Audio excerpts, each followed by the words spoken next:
Hey, thanks for being here, everybody. Thank you so much. Yeah, every single dollar you guys put to get here is actually helping. And I always say cons are the opposite of the internet because it's just kindness to meet people and celebrate fandom. You guys went the next level and are actually helping people in this magical city, so thank you. We're just three guys who didn't check the weather before we came here today. No fucking shit, man. Although Kevin's legs did. I'm sitting here the whole time Coy was talking. I was like, and I had to wear a vest as well. Like, there's 3 layers, man. I should peel. I was like, it's outside. I'm going to be freezing my ass off. I better bring a sweater. I better bring a hoodie. Yeah. I didn't even know it was going to be outside. So we're 4 guys known for loving comic books and definitely known for our brevity. Very short-winded gentlemen on this stage. But I don't think any of us have ever sat down as like a round table conversation. So I went through my usual like 27 hours of prepping and James Liptoning this. And then I was like, wait, I'm so much more curious to have an actual round table dynamic of what's going on in the world because this is such a one-of-one thing. The Robs are like best friends, and that always makes me happy. Kevin is best friend to all. This is like a team of capybaras up here. I know Kevin. Kevin's my buddy. Yeah. I wasn't causing rivalries. I was showing unity. So I would love to kick this off with the great unifier for all of us is the medium of comic books. And we, and especially you guys, have all seen the great evolution of what comics have changed and become. And you're also formative to the 90s, 2000s, and today. What's your favorite element about how comics have evolved to where they are right now? What is the best thing that's changed for the good? For me, the fact that, like, so many, not so many, that's unfair. I saw a bunch of people online bitch about Captain America, the recent Captain America. And to me, I was like, man, we, and I'm sure the boys will attest to it as well, grew up in an era where it's like we were never going to get a Captain America movie where he fought a Hulk, where the leader was spoilers. Like, there's so much in it to enjoy. And I know, like, you know, we've had so many comic book movies now that you get to judge them against one another if that's your thing and stuff. And I saw a lot of people get mad at me online because I wouldn't rage against a movie of all things. But I Go negative, Kevin. I know they want it so bad, and I'm like, they've got that everywhere on the internet. Like, you don't need that from me. So I like at the end when the credits rolled and whatnot. You know, I talked to people before the movie and they were like, but I was like, we never had that growing up. So I'm 54. I'm still delighted, and I'm a filmmaker, but I'm not a good one. So I don't like go to movies and sit back and fucking judge them, right? Like, generally, I go to a movie and just become an audience member, man. I came from the audience, and I'll return to the audience again one day, and I still do it all throughout my career.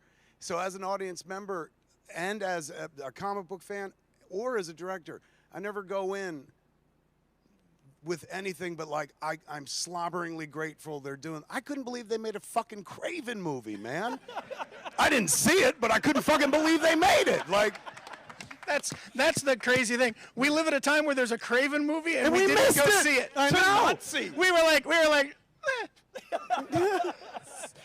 So true. So I appreciate that. I wish it was easier for comic book retailers. I'm one. You're one as well, right? Don't you have a store? I do not. You don't have a store? With all your fucking money? Robert's like the richest person I know. I only make good investments. In dead things. That is the answer to who's the richest person in comics. It's him. Don't let anyone tell you anything different. I hear people say other people's names, and I go, are you high? Yeah. Only a rich man would wear a sweater in weather like this. This is not what I signed up for. Sure it is. I'm not going to get out of here alive. Kids, I don't want to alarm anybody, Extra but security for Mr. Kirkman. yes. Rob, how about you? What are you loving the most? I echo what Kevin is saying, but with my 3 kids as they grew up and my boys watching the ease with which they interacted with superheroes and how much they love superheroes, and you haven't lived until you worked in comics. I guess I've been in comics 40 years. I think it was around 30 years old when my son, my oldest son, Luke, turned to me and said, hey, Dad, I'm an MCU fan, okay? I'm not a comic book fan, all right?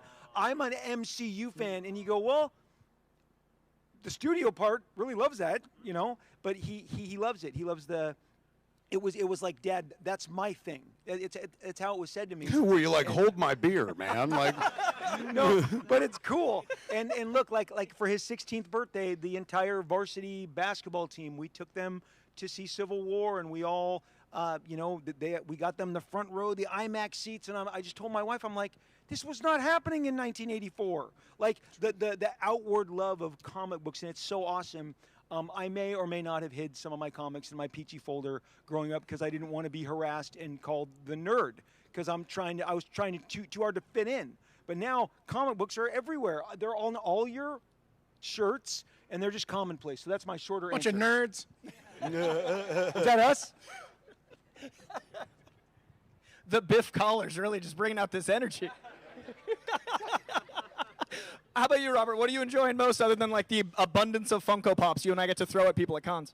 Oh, that's fun. I get in trouble for that. But Yeah, I remember that. That was dark. So yeah, we did a panel with Funko, and I threw a prototype into the audience, and they about lost their minds. Oh, one of one, and I had to host and go like, can we have that back? You know what that's worth. Oh, no.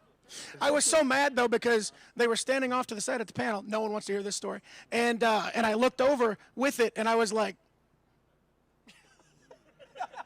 and they all stood there like this. And so I was like, all right, whoop, and then they came alive. I'm sure they were like, why does Kirkman want to jerk us off? Do you need a reason? I don't know. I mean, everybody in our generation remembers having that time where you were like, had a girlfriend and you were like, well, it's about that time where I've got to reveal to her that I read comics. Let's see how this goes. But yeah, now it's like, you can't go to a theme park without seeing the most obscure comic book shirts. Like, oh, the Beyonder on a shirt. All right. Where'd you get that? Target? And I definitely want to narrow it down specifically and come back this way. I love that Invincible Season 3 feels like a sporting event. I love that every week there are literally people that have watch parties. There are people that do like, we're at the point of nerddom where there are people gathering around an independent comic that I was trying to get people to understand why I couldn't put down growing up. Yeah. And now it's the zeitgeist. And I love that even things like making a suit darker, mirroring like the symbiote suit is like, yeah, of course. Like people know the stuff that I would hide from others growing up. Yeah. As someone that made this art, what's it like to see your children out there specifically knowing that people are celebrating it to a scale that couldn't have happened 20 years ago? It's crazy, and it's this climate where there's a fourth Captain America movie that has Harrison Ford playing the Hulk that makes Invincible work, because Invincible as a comic 20 years ago was made for the most savviest comic book reader that had been reading 30 years of DC Comics and 30 years of Marvel Comics and knew all the ins and outs of that stuff, so that we could kind of, play to what people expected a superhero comic to do, and then do something different and try to shake things up. And now we're able to do that in the show because everybody's so familiar with all the movies and TV shows and stuff. It's really crazy that it works, that the general audience has been primed with this stuff so well that they're like, oh yeah, that guy's that thing's kind of making fun of superheroes or like doing like the complete opposite of what you would expect it to do. So yeah.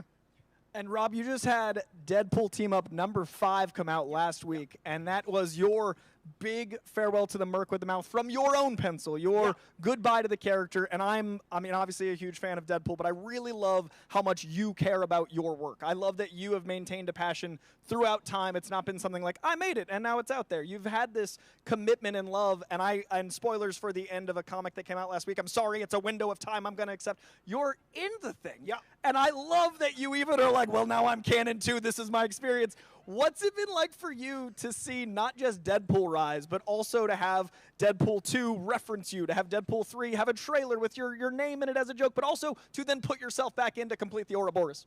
So I appreciate that. That's very kind. What I would tell you is, and I've often thought, you get older, and Kevin said he was 54. I'm 57. I'm not a young guy anymore, and I give less of a shit every day. and I look back at my 19, 20-year-old self, and look, I went to all the conventions, and every time, I'm born and raised in Southern California, and when Chris Claremont or George Perez would come out here, I would go to the store, I would stand at the side of the table, I would listen to the stories, and Chris, to his it's a positive. I can't use the word I was going to use because it doesn't apply. But Chris would boast about his accomplishments. He was fun to listen to. Like, if you ever wonder where, like, I said this on my podcast recently, where Todd McFarlane and I got our boisterousness. We were taught by the generation before. John Byrne could not stop telling you how awesome he was, and Chris Claremont would be, well, I am also awesome, and these great things coming up, and he would start talking at the table about how, well, I get a piece of this character, and I get a piece of this character. I'm like, hot damn, if I get into the X-Men, I'm planting some trees, and I'm going to see if those trees grow into big trees, and, not everything grows. So it's like, where's the agreements? Here, okay, Cable, sign. Deadpool, sign. Shatterstar, sign. I'm doing it. One of these will stick. So I want to go back in time. If it was my Back to the Future, I'd just go back and give 1989 Rob a hug and go, the whole family says thank you. Oh, my gosh. You're going to have 3 kids, and you're going to put them all through comics. I mean, you're going to put them all through college via comics. You're also going to That's what it'll say on your fucking epitaph. Rob Liefeld, he put everyone through comics. So no, Coy, it's last year when the X-Men cartoon came back, X-Men '97. I mean, I knew when Cable was coming, and every week I'd be like, "Where's freaking Cable? Oh, he's finally here for 4 episodes." And that may be the best version of Cable ever. Was that? And so I get to see these toys take on these different lives. They're on the shelves in Target. They're, movies. I love it all. And I love that Chris Claremont put that, competitive spirit in me as a kid to go, oh, I can do that? And so I just, my love for comics will never die. I love them more every day because they're kind of my therapy. Yeah. But at this point, I'm going to hand off so that Kevin can get a word in. The word that I would get in. Comics is that. Like a Stan Lee Ian slip is putting my family through comics. Yeah. The thing I would say, if given the mic, as you've given me the mic, is thank you for the work, man. As a guy with a retail establishment, you put asses in seats. Like, thank you, sir. And that's what pays the fucking rent. No, not really. Like, I don't do anything for you, but I do benefit from your work, and not in a parasitic way. But like, I've had that comic book store 28 years, and I've sold a lot of your stuff, and then the stuff that you then grow up into other media chases them right back. So, as a fan, naturally, I've enjoyed both of you dudes for years and whatnot. But as a fellow creative, we always have our own heads up our own asses. That's why it's impressive when somebody makes an impact. Like when somebody creates something that pulls you away from your own shit. Like that's how you know something's big. But aside from just being a creative and being able to share a stage with 2 wonderful creatives like you, as a guy who brick and mortar has to sell books, man, thank you. Like your work helps me pay the rent, and it's allowed me to keep that shit open for nearly 30 years. I was first in line to get your Green Arrow in 2005, 2004. I don't even remember. It was. I'm like Kevin Smith's writing Green Arrow. You did Green Arrow with Phil Hester. It was really cool. Matt Wagner covers. Introduced the onomatopoeia guy. That was pretty cool. And that Clerks, man, that prequel to Clerks you just put out is some of the most depraved pivots I've seen in comics. Those books would end and you'd feel like you needed a bath. I respected that. Yeah, I just finished. It's actually been a comic book few months for me, and I've got most of my stuff coming out from the middle of the year on. I got like a big company crossover coming up. I don't want to announce it because they want to announce it, but it's one that I never saw coming, but I wrote it like in 2 nights. I loved it so much.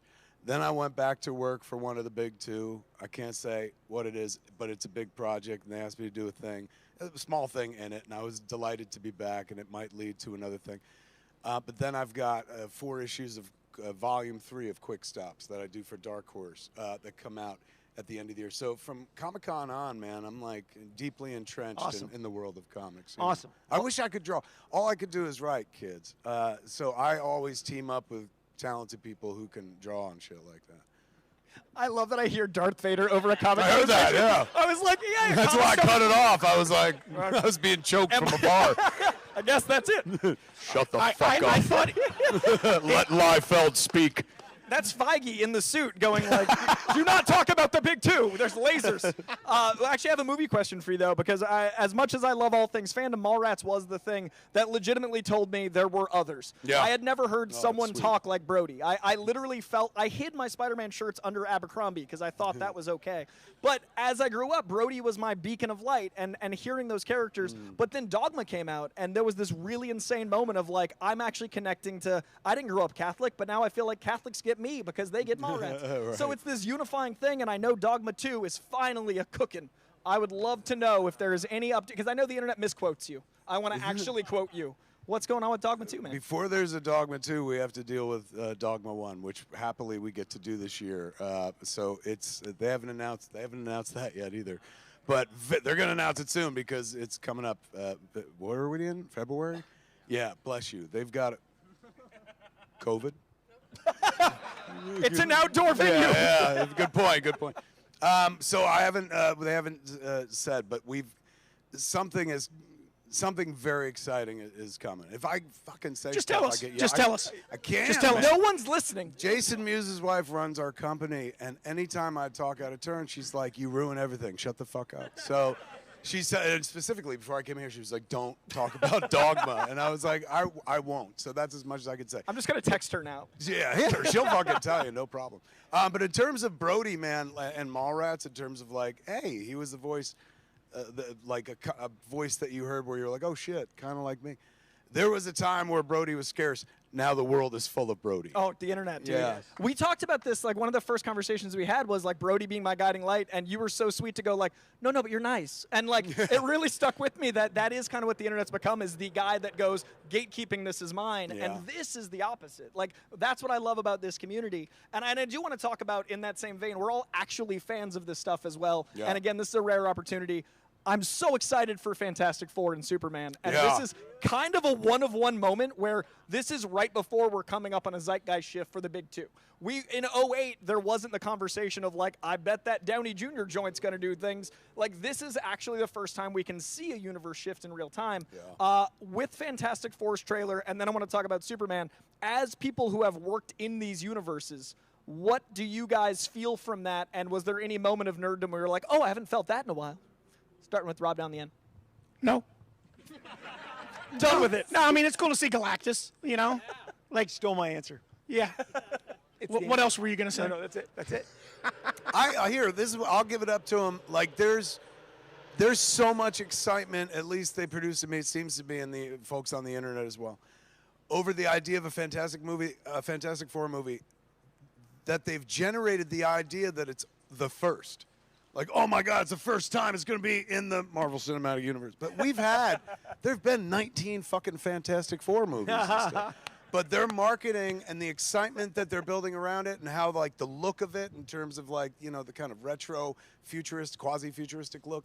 And, like, I don't know if this starts a new phase or whatever the fuck, but, like, they are really making it feel like we've never seen this before. And, like, when they show, you know, a lot of time in the trailer showing off the Thing, like, at first I was like, that's mind-bending. And I was like, I've seen things before. Really what we should appreciate is fucking HERBIE, man. Like, because that was, we've reached a world where they're like, throw HERBIE in for the 12 people who remember and shit. And to open the trailer with it. When it Hey, opened with HERBIE. Roy, Kevin and I are pulling rank on you here because there's no way you are alive. We are the age where they announced a Fantastic Four cartoon on NBC Saturday mornings, and you're like, okay, Reed, Sue, a robot, Yeah. where's Human Torch? Yeah. And there was a fan revolt. HERBIE was like synonymous with, what the hell is this? Yeah. And now you're like, that's super cool. Yeah. HERBIE's in the movie. Like our generation. HERBIE was like, is our generation's Jar Jar. Yeah, exactly. And he's about to have his moment, Yeah. man. I'll buy that toy. That toy will be on my shelf. It's also funny because, correct me if I'm wrong, but HERBIE was in the cartoon because they were worried kids were going to set themselves on fire. Yeah. No, actually not true. I read that. I believed it for the longest time. That's what I thought as well. I just read it, but again, this is online, so take it with a grain of salt. I believe it. Exactly, 100%. They said that Human Torch was already sold off to a different project, so they couldn't include him. That's why. Feels like HERBIE. spin to me. But I like the other one, which was like, we can't put a Human Torch on TV. Kids will light themselves So on can fire. I just do this really quick? I got to tell this to a live audience. Okay, I've told this on my podcast. This is not a new story, but you're probably going to hear this for the first time. And my wife would be mortified. She doesn't listen. She would never hear this on my podcast. When I was a kid, Gene Simmons, Kiss, was the guy. Okay, Kiss is a rock band for all of you who just said, what is that? Okay, and he was the demon. And my dad was a Baptist minister, and my sister was allowed to hide Kiss records, and I would look at him in her room, but he would breathe fire on stage. And I read in one of the rock and roll magazines how he did it with kerosene. Well, we had a giant sandbox in my backyard, and I love the Human Torch. And don't do this at home. But the way this story ends is with my mom screaming through the kitchen, Robbie, no! I'm 9 years old. I go, I'll stand. My friend across the street showed me how to do it. He did it with his hand, and I said, I can do my whole arm. Kerosene liquid that you do on the barbecue from forearm to hand. Lit it. Holy shit, my arm is on fire. I am flipping out. And my mom screamed, and I dropped to the sandbox because I knew I could put it out. But I don't know why they were concerned about kids lighting them. I was already lighting myself on fire. Yeah. Thank you, Gene Simmons and Kiss. You showed me the way. I told Gene that story, and I think he was like, you're fucking crazy. I was 9. I had a guy in my 10th grade art class that did that with rubber cement. He had to go to the hospital because it doesn't burn as quick as kerosene. I also lost whatever hair I had on my arm. I did not understand. This explains so many Deadpool moments. Aren't you glad you brought up the Fantastic Four movie? 80s and 90s, everybody was setting themselves on fire. So just for the record, Galactus, Herbie, set yourself on fire. That's what These this are the is. log lines. That's what this is, Rod.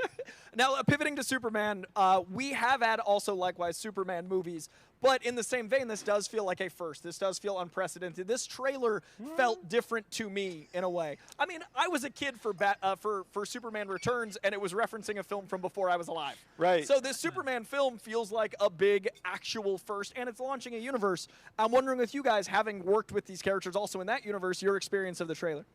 I love the trailer, but I'm 54. I've been through a few Superman movies. Amen. And I love them all because the character will last forever for that reason of to hope. The idea that when everyone's running from the worst thing in the world, one person is going right at it. So that story will never grow tired.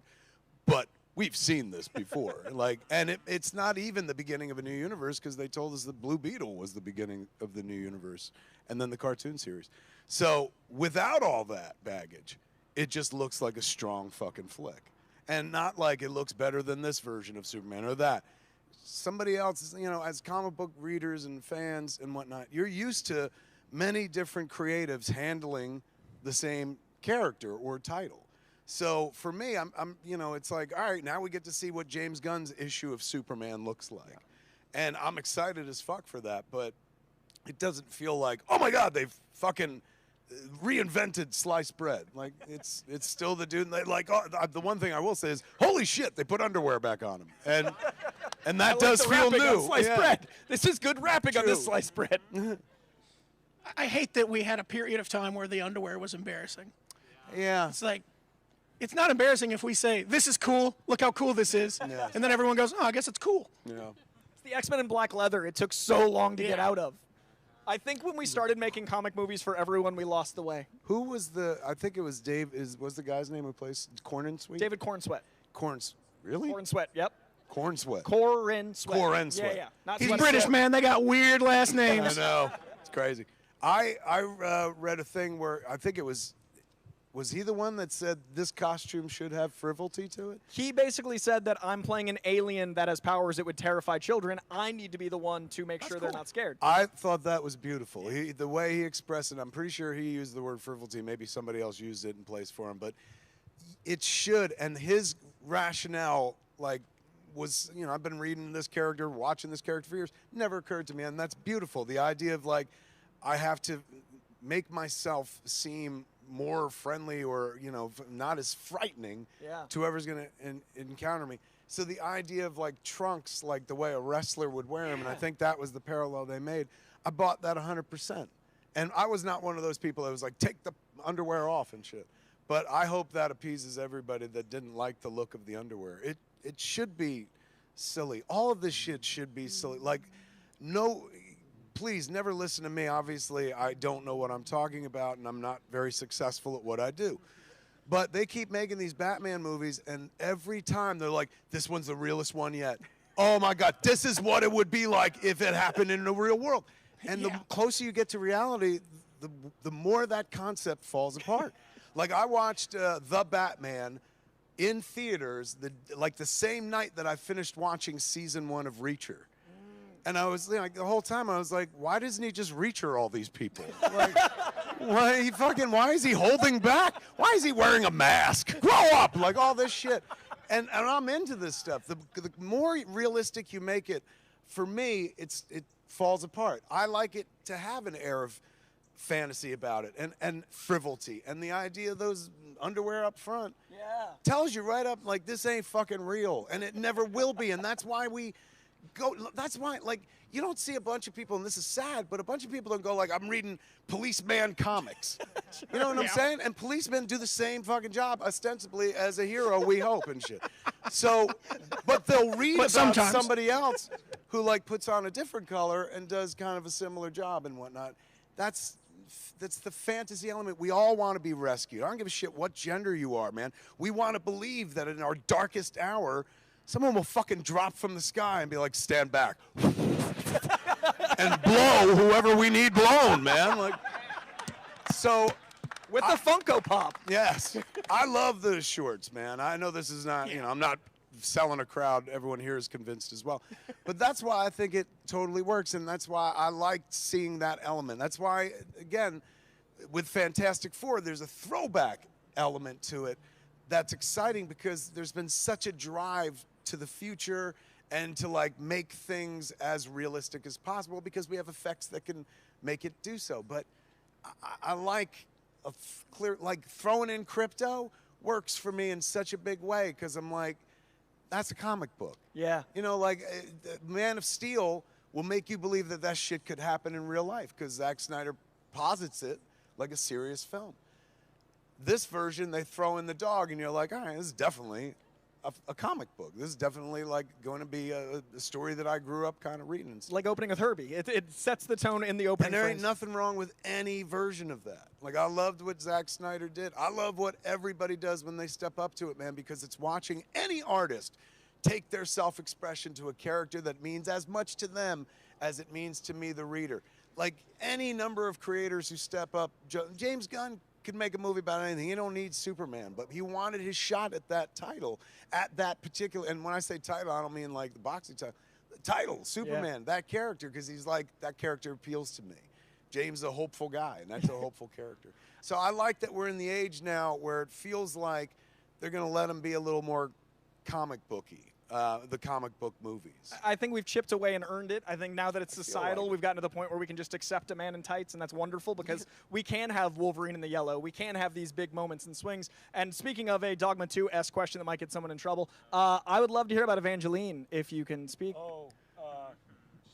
Yeah, I can't say anything about that. I can't. Evangelene is a really great title that I did in the 90s. I've revisited it several times, and it's about an angel. It's about a fallen angel who falls to earth, and she's definitely a fish out of water and doesn't understand why she's here, what she's doing here, and who she can trust, because there's so many fallen demons down here as well, and they could be sitting right next to you. They look like people in positions of power who may be making giant cuts in our industries and federal agencies. So I was fortunate enough that my buddy Simon Kinberg, who produced the Deadpool films, and produced Days of Future Past and The Martian. He's fantastic, incredible. Long story short, very quick, he just said, hey, Rob, Margot Robbie would like to do this. I said, get the fuck here. That's not true. And then he said, hey, Olivia Wilde's going to direct it. For what? What? And then right before Thanksgiving a couple years ago, I'm like, Luke, you can't stand there. You can't be in my room because I'm going to be on a call with Olivia Wilde and Margot Robbie. And my son's like, can I just kind of stand off camera? And I'm like, you need to leave my room, okay? So, look, it's fantastic. We hired an Oscar-nominated, Margot hired an Oscar-nominated writer, and he is handing the draft in, I think, in the next 2 weeks. And then it's going to be good. I just started writing today, and I think I'm going to bring something to it, you know, as a male with the male perspective. And you know something's wrong when you go, are you sure you want to do this? And she's like, I love it. And I'm like, okay, I'm going to stop undermining myself. That's all I can say. Coy, thank you very much. Let's hear from the bearded wonder. Again, the hype and passion for your characters, man. Always love. And Appreciate what you. you're doing right Before now. I say anything, Coy, Kevin, Rob, you can see him too, right? Yeah. I was so alarmed when my periphery caught it, and I was like, You should do a horror movie where he shows up and kills everyone at a show. I feel like we're living it. yeah. The worst time to have an acid flashback of my life on stage. Like, what is happening? I looked up and saw it, and then I was like, no, I'm not gonna just ignore that and go back to the panel. If my innie and my outie were fracturing. If the He wants you to dance. Oh, we'll dance. He's By the even way, scarier that's the standing. one person here that's hotter than we are. I know, yes. for sure. I'd love to talk about your Energon universe because Sure. what's happening there is so fascinating, blending these two iconic properties and the way it's going to scale. I was at the event you guys did for the G.I. Joe launch that actually played the original G.I. Joe movies in theaters. So a movie that never went to theaters, we all got to experience that acid trip like this. And it was such a great way to kick off the comic world, but it's also finding new fans. So I'd love to know what your experience has been meeting people that are new to Transformers, G.I. Joe, and like kind of shepherding in a new generation to these icons. Yeah, it's been great because, I mean, these characters were born in the 80s. I mean, the original G.I. Joe, much older, but we're focusing on the aspects that came in the 80s.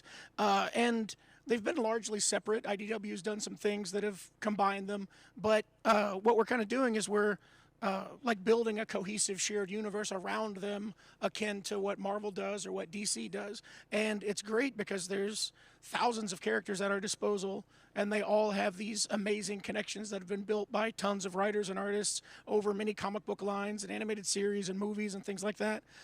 And it's a lot of fun to just kind of, I mean, it's really like playing with toys in a different way. So it's like I'm now 46 years old, like playing with Transformers and G.I. Joe and getting together with a bunch of writers and artists and being like, what if we had this guy talk to this guy and then this happened? And if this guy's arm got ripped off and he put this other guy's arm on him, that'd be pretty cool. And it's just, it's like the most stupid how it should fun. be. That's how it should it's so great. So we're almost out of time, but I want to do a quick run through of two things that mean a lot to me, and that is the current books right now, because I feel like comic books are adapted, but actually going to the comic store is still weirdly a lost art. I'm reading like 50 to 70 comics a week, and everyone freaks out when I say those numbers, but there's so much out there. Yeah. So I'd love to hear what your favorite things, doesn't need to be present, but like anything you're reading right now that you're really loving, that you just love to give some flowers to. And also, this being the first of this type of con I've ever done. I do this for a living, but I've never done a charity con, especially in a place that I host a talk show. This is so strange. But I feel like you guys are in my house. It's so odd. Yeah. But I'd love to know... Welcome home. It's beautiful here.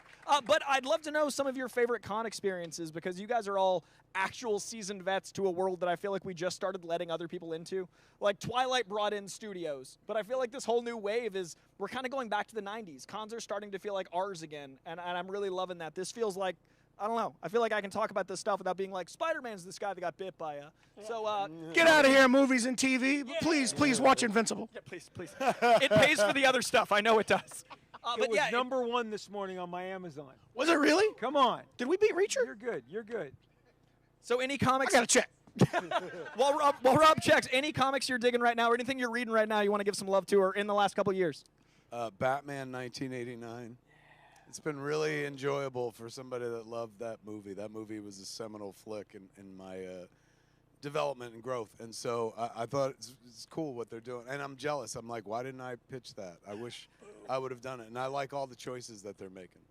Billy D. Williams, Two-Face. Like, it's doing the sequel to the... and they did a Superman 78. It's great. I'm going to go with... there's a book called Bug Wars that came out from Image Comics, and it's Jason Aaron, and how do you... it's...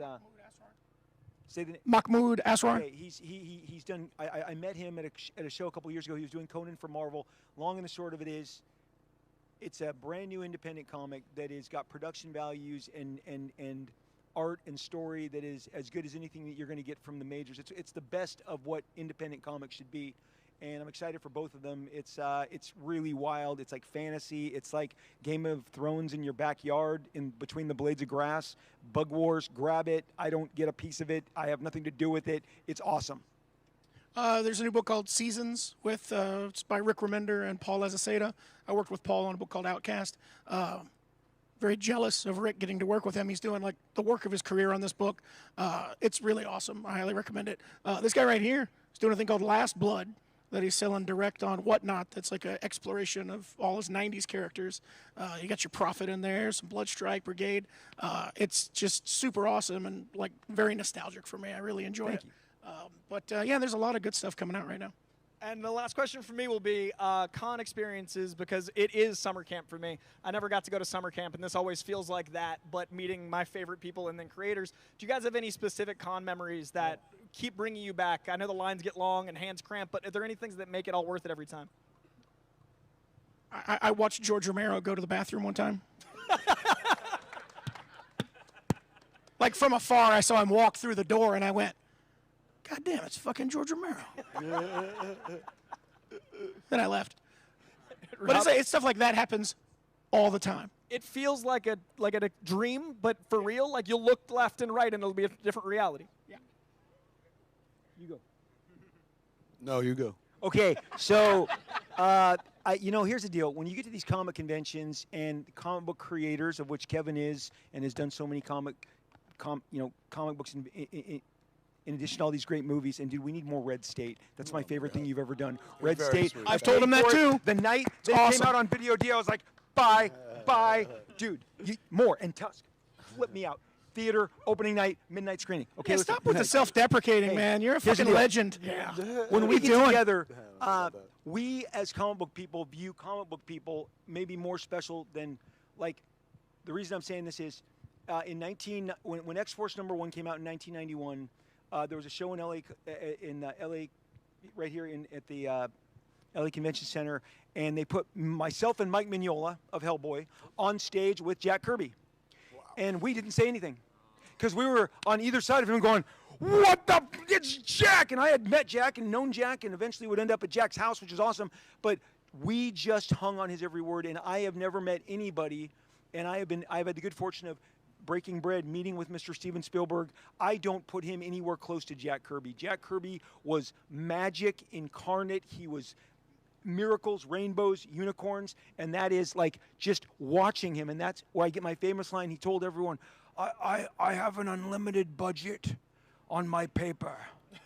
It's my pencil and my imagination, and I can make anything for any budget. And I'm like, whoa! And that has inspired me my whole career. I'm done.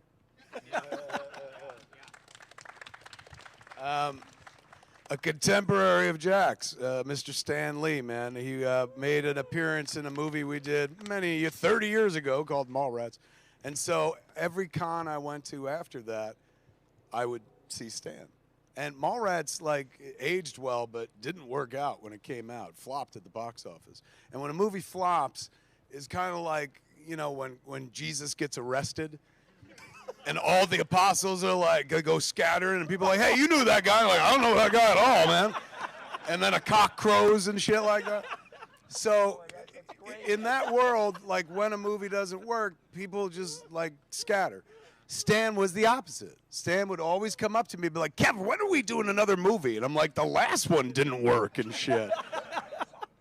So, I mean, years later at one point, he came over and he was like, Kev, I just read an article online where they compared all the box office grosses of movies I've been in with Will Smith's, and I've made more money. And I was like, congratulations. And he goes, the really funny thing is, though, you look at all the movies I've done, and they're all movies that made a lot of money. And then there's one that's way down at the bottom, and it jumps back up. So Stan was at the con. This was, let me see, we did, I want to say 97 or 98. And we had done enough shit where they started, like, giving us a booth, me and Jay, to sign things. So we had an end cap at San Diego where we had a scheduled signing, and it was 3 steps, like maybe a little bit higher than this, to get up to where we were. People hand you their shit, you sign it like a fucking, here, plebe, and then hand it down to them and shit. So Stan came to say hi, and he came up the stairs and stood there talking to us for a few minutes. It was just mind-bending because Stan Lee. I mean, yes, we'd worked with him in Mallrats, but the fact that he was treating us like contemporaries and that he was still copping to knowing us and shit like that was really sweet. So after he was all done, he was like, all right, boys, good seeing you. He turns around, forgets he's on a riser, and completely fucking face plants at San Diego Comic-Con. And if you ever been in a movie like in fucking Endgame, where, like, you know, you see a hand reaching for Mjolnir and everyone's like, oh, and you hear a collective gasp, but that's of joy. I heard a collective gasp that day. All of San Diego Comic-Con froze and was like, because like an 85-year-old man had fallen and fucking immediately they're like, who pushed him? And looked and it was me and Jay and shit. And that's how he died. Yes. We were both like pointing at each other. Stan was used to this sort of thing. Pop straight back up, man. Like almost like fucking like when you see gymnasts do that shit where they pop lock up onto their feet. And he was just like, watch that last step. It's a doozy. Bye, spider friends. And fucking took off, man. I'll never forget that.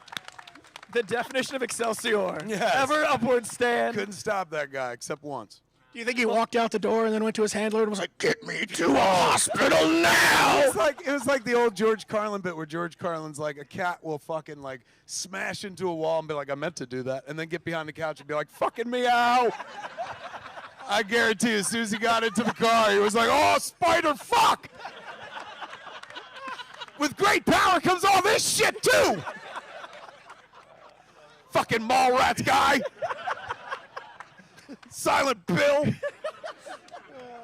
Well, this has been the Kings of Comics. I do want to wrap with one thing. I asked about the con experience because each of these Kings of Comics has affected me personally. Without Skybound, I wouldn't have survived between different cons when we did Schmodown. That is how I stayed alive out here, which I appreciate. Rob, I met at a WonderCon 10 years ago and was the first person that I literally didn't know how to talk to and totally freaked out because he made Deadpool. And like, Rob and I knowing each other now is so surreal to me. And Kevin is literally the only person that I've never known how to be like, but he wrote Brody. That means he is a Watu to me. And he was the first person to give me advice for Hall H, which is like one of the craziest things I've gotten to do. So to me, you guys are the Kings of Comics. And it so means the world to me that you came to this and we did this. And thank you for everything you do. Thank you. But there can only be one king, so now we fight. Now you fight. Yeah. That's what the last 5 minutes are for. Let's give it Thank up. you, everybody. Thank you. Thank you. Give it up for Coy, man. Woo.